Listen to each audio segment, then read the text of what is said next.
There are 66 books in the Bible. Today, we're going to look at the first 5 books. We're going to look at the Torah. It starts with the book of Genesis. Now, the book of Genesis is all about beginnings. You see the beginning of nature. You see the beginning of the universe. You see the beginning of man. You see just so many new beginnings. The beginning of sin entering into the world. And so you follow this story. You see the first rain to ever happen. And you see the first tower ever built. You just continue to see new beginnings time and time again. And it leads us all the way to the end of the book where we see Joseph taken into captivity. Now that takes us right into the next book, the Exodus. Exodus is about how God took his people, the Israelites, his chosen people that he established in the book of Genesis with Abraham. He takes these people out of captivity in Israel and into the wilderness. Now, they make mistakes and they end up spending about 40 years in the wilderness because of the mistakes that the Israelites make. And they don't get to enter all the way into the promised land.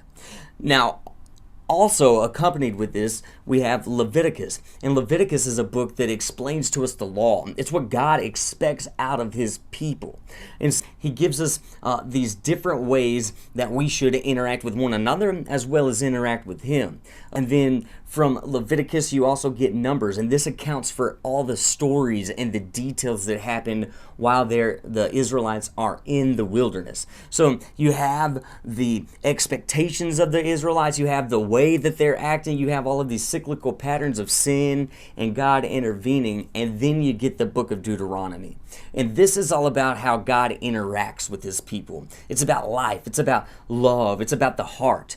And the book of Deuteronomy addresses God's covenant with his people. First established with the Israelites and then completely changed and transformed on the cross at the death, burial, and resurrection of Jesus Christ. He fulfills the law. He fulfills those first 5 books, and it goes from being something that was for the Israelites and certain people were allowed into to something that's for everyone. God has made a way for everyone, and that's what these first 5 books cover. It gives you the complete picture of God in 5 books and a prelude to the rest of the Bible.